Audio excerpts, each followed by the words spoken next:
Last week, we talked about what it costs to be needed. As Taiwan's role across the Indo-Pacific continues to rise, partnerships are multiplying. Security cooperation, supply chains, energy, technology. On the surface, that looks like success, I suppose, recognition and trust. But the question we kept circling back to was quieter than that. What happens when outward ambition starts to move faster than inward maintenance? We looked at infrastructure under strain, workforce pressure, and energy systems that are being asked to do more with less. And we ended on an uneasy note that being indispensable abroad doesn't automatically translate into stability at home. And that's sort of where this week lands as well, because while Taiwan has been wrestling with those internal limits, something else has been happening outside the borders. The conversation around Taiwan, especially in Washington and across the region, has been hardening, not emotionally, but strategically. The language has shifted from concern to preparation, from support in principle to what needs to be built, funded, and coordinated right now. Now, this episode is about that shift. It starts not with weapons or deployment, or not all of it at least, but with ideas, with policy thinkers arguing that deterrence can no longer be treated as a military problem alone, that it has to include diplomacy, energy security, technology, and economic resilience. Increasingly, lawmakers are agreeing and moving to act. However, Taiwan is currently struggling with a constitutional landmine as we speak, so this week we hope to answer all of that. Can outward mobilization succeed if inward cohesion remains fragile?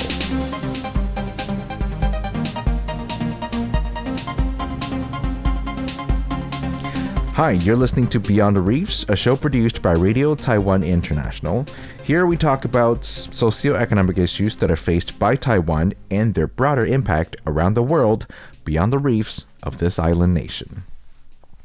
Before ideas turn into laws or budgets, they usually show up somewhere quieter first.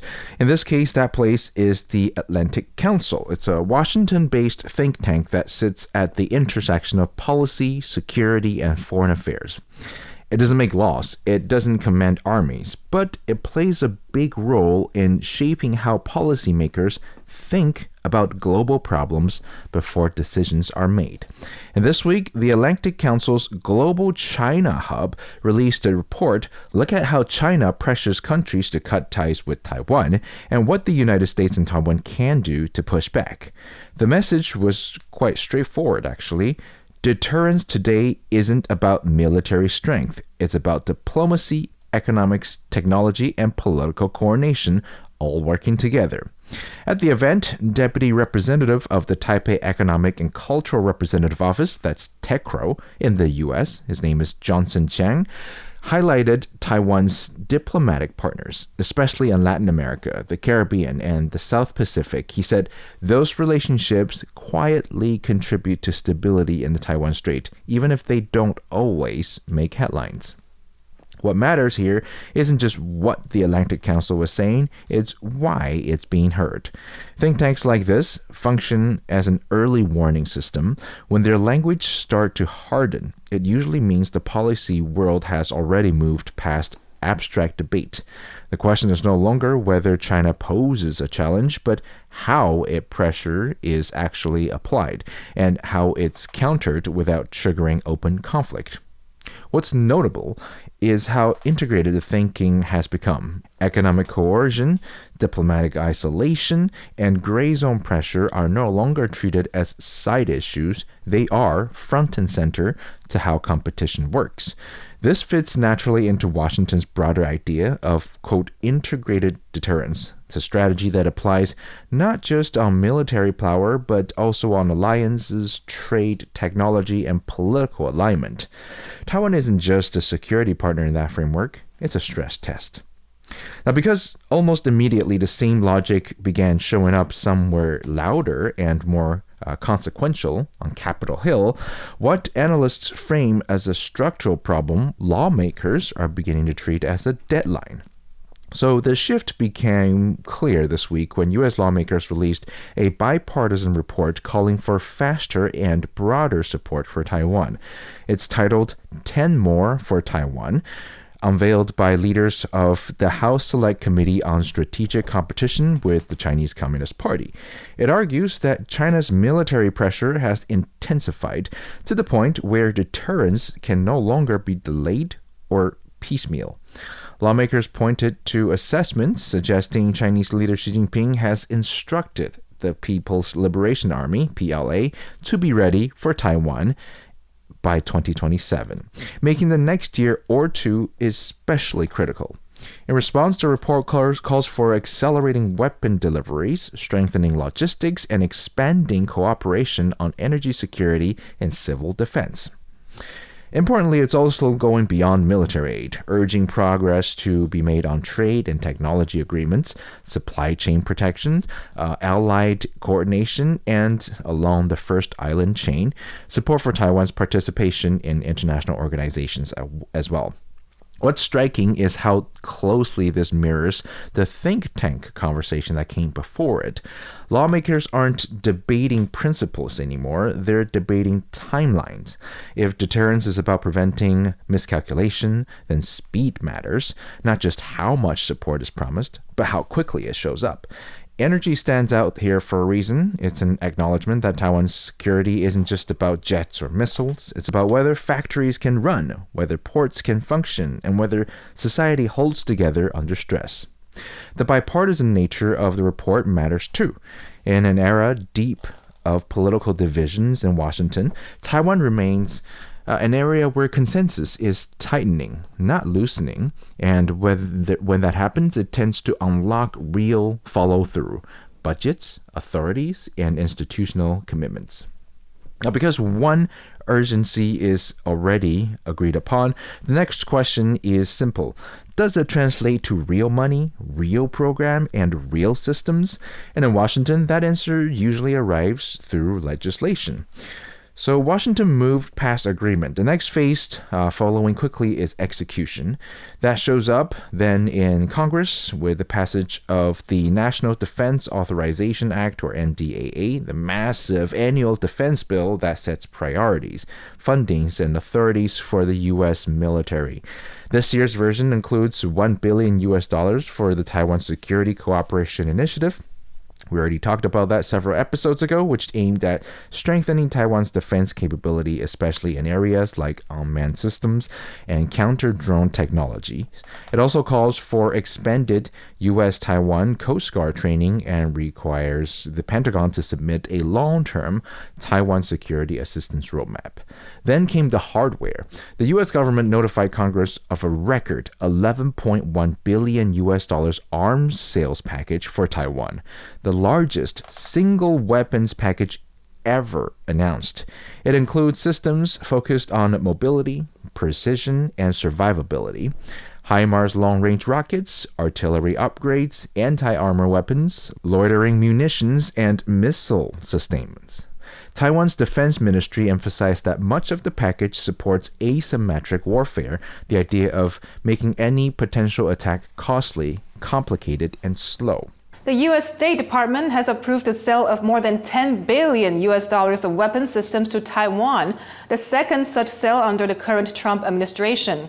Our reporter Alan Liu has been following the story and joins us now from our Taipei newsroom. Tell us more about what's in this new arms package. Yeah, so the arms package is worth about $11.1 billion, which is way more than the last deal in November under Trump, which was around $300 million. So back then, the package was mainly for maintenance and parts for arms that Taiwan already has. But this one, it specifically focuses on the weapons for Taiwan's army.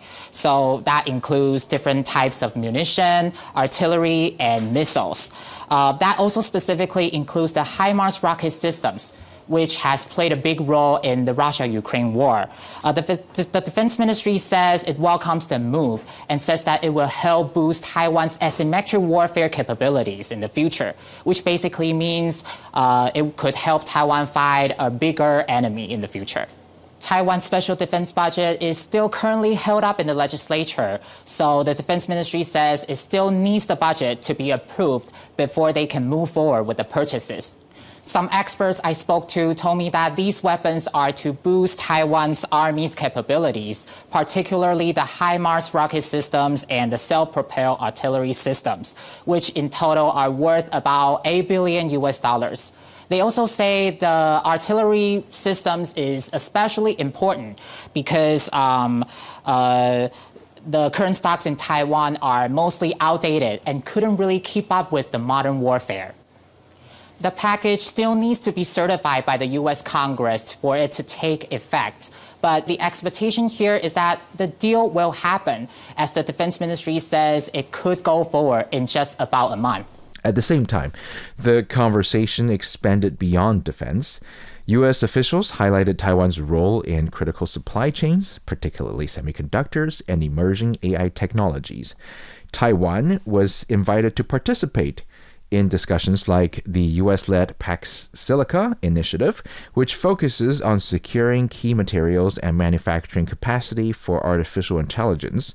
Washington also confirmed that the U.S.-Taiwan Economic Prosperity Partnership dialogue is set to resume in early 2026, reinforcing Taiwan's position not just as a security partner, but as an economic and technological one. All of these taken together, the moves show how deterrence is being built layer by layer. The NDAA establishes the institutional plumbing, so to speak. It creates funding streams, mandates planning, and locks Taiwan into U.S. defense processes that are difficult to reverse.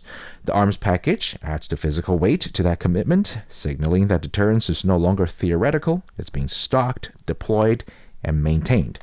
But the supply chain piece is just as important.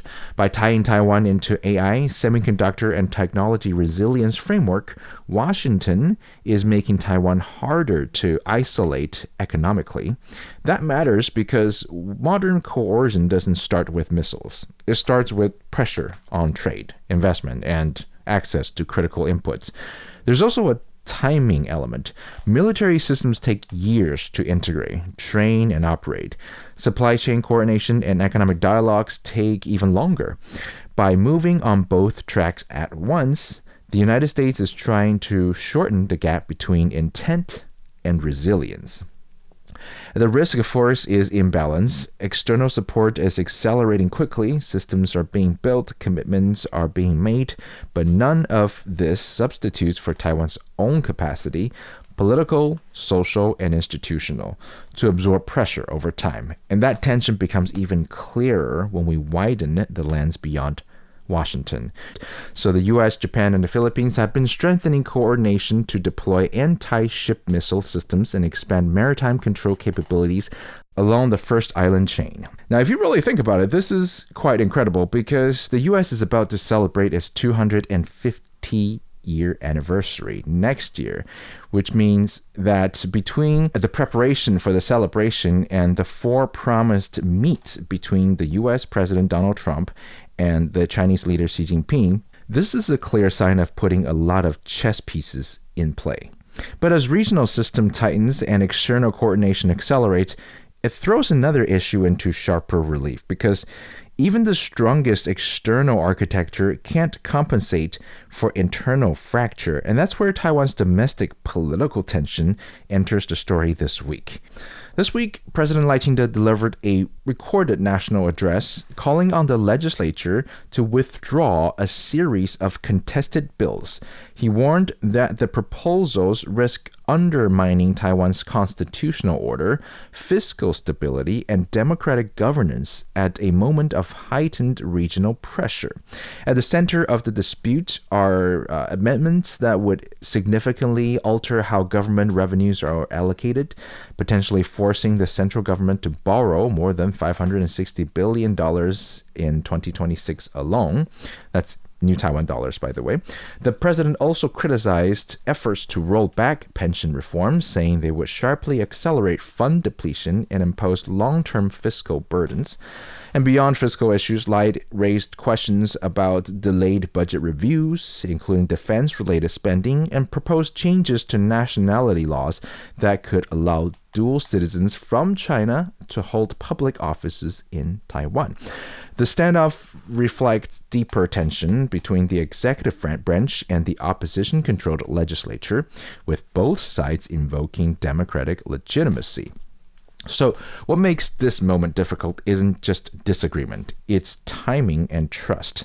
Healthy democracies argue, they negotiate budgets, they challenge executive power, but those processes depend on shared assumptions that rules are stable, institutions are respected, and compromises ultimately serve the public interest. Right now, those assumptions are somewhat, actually very much, under strain. Taiwan's Constitutional Court has just dropped a bombshell. It's issued its first ruling in a year. The court has been paralyzed since the opposition passed a bill raising the number of justices needed to reach a verdict. But it's now saying those changes were unconstitutional.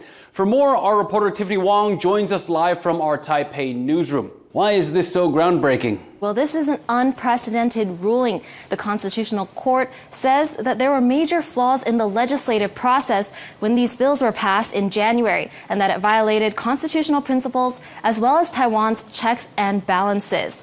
That bill required a quorum of 10 justices to rule on the constitutionality of a case. But there are currently only 8 justices serving on the court, meaning that the court was essentially unable to function for a year. And President Lai Ching-te did nominate over a dozen justices to fill those spots, but the opposition lawmakers blocked all of his picks. And now the court has come out saying that this shut down a key branch of government and that these amendments are void immediately. Now, this comes as Taiwan's ruling and opposition parties have been going head-to-head in a heated political stalemate, accusing each other of violating the Constitution, and that's been something that the Constitutional Court has been unable to resolve. Tiffany, this is not the only crisis Taiwan's government is facing. What other challenges lie ahead? Well, right now, 3 of the 5 branches in Taiwan's government, the legislature, the judiciary, and the executive, are all locked in this power struggle. And I have more on that in this report. This comes just one day after opposition lawmakers requested that Premier Zhou Rongcai be impeached too, after he refused to countersign a fiscal bill approved by the legislature. That move has stopped the bill from moving forward. But the opposition doesn't hold the 2/3 majority necessary to impeach President Lai, meaning it's unlikely to go through. Scholars say it's probably symbolic rather than an earnest effort to remove Lai from office. They know they don't actually have enough votes to impeach the president, which sort of tells you everything you need to know about whether or not this is going to pass. It's not going to. Instead, what really matters is sort of the symbolic value in them deciding to use their current political momentum to still stage this impeachment as a way of showing their dissatisfaction, even knowing it's not going to pass. Though an impeachment decision may be dead in the water, this is just the latest shot fired in an increasingly tense political battle among Taiwan's government branches. Now, with the Constitutional Court back in operation, we'll have to see whether this can resolve disputes between the cabinet and the legislature. But remember that quorum requirement of 10 justices. Well, only 5 were involved in today's decision, which means that this raises questions about whether the decision today is even valid. We'll be keeping an eye out for more developments in the coming days. The risk isn't collapse. Taiwan's institution remains functional, vibrant, and contested, which is in itself a sign of democratic health. The risk is erosion, when fiscal discipline becomes politicized and defense budgets stall, or when government's disputes spill into public fatigue. But at the same time, does the executive branch have the right to deny laws and policies being passed by the legislature? Well, that's what Taiwan is wrestling with this week. So taken together, this episode traces a clear arc. Ideas are aligning internationally, and yet the most fragile variable remains internally in Taiwan. which is being asked to anchor a regional strategy at the same time it is negotiating its own political limits between parties within. The balancing act between outward responsibility and inward cohesion may prove more decisive than any single weapon system or alliance. And that's it for the week. Thank you for joining us here on Beyond the Reefs. Let's catch up again next week to find out what are some developments shaping Taiwan's political atmosphere. I'm Joey Chow, and this is Radio Taiwan International.